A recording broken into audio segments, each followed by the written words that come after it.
wabarakatuh. Perkenalkan, nama saya Adelia Devianti dengan NIM 25154010001 dari Prodi Kebidanan 1A. Yang pertama, di sini saya akan menjelaskan tentang organ reproduksi wanita dan organ reproduksi pria. Sistem reproduksi wanita terdiri atas organ internal seperti ovarium, tuba fallopi, uterus, dan vagina, serta organ eksternal seperti pulpa termasuk labia mayor, terus ada labia minor, klitoris, dan vestibulum.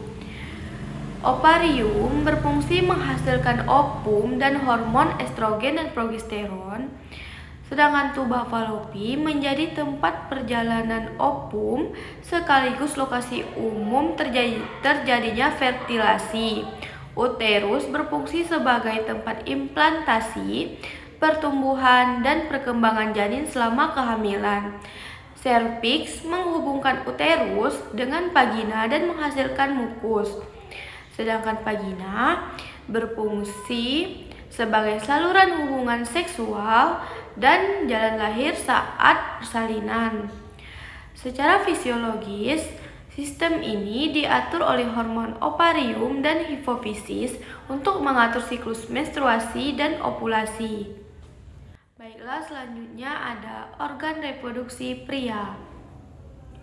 Sistem reproduksi pria terdiri dari testis, epididymis, vas deferens, vesicula seminalis, kelenjar prostat, uretra, dan penis.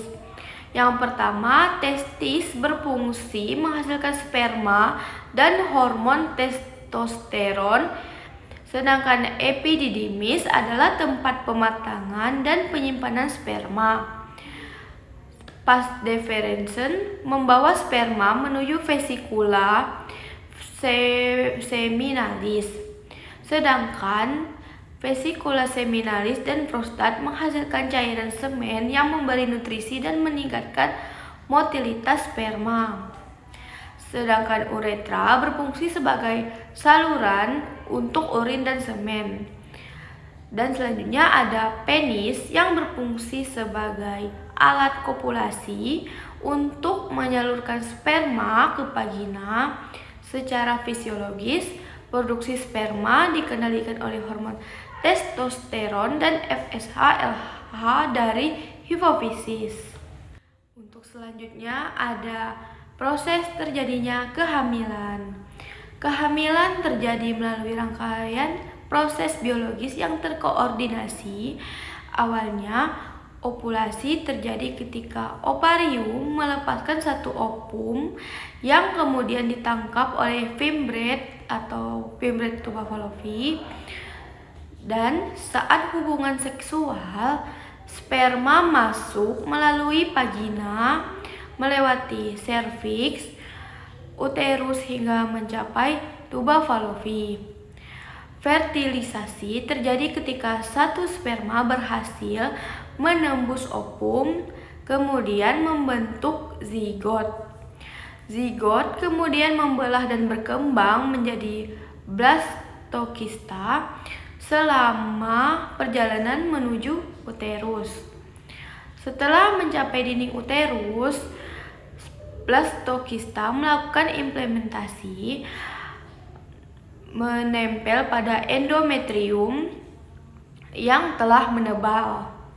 Proses ini memulai pembentukan plasenta dan membran janin. Kemudian hormon HCG mulai diproduksi untuk mempertahankan kehamilan. Selanjutnya, embrio berkembang menjadi janin hingga proses persalinan. Sekian penjelasan tentang sistem reproduksi.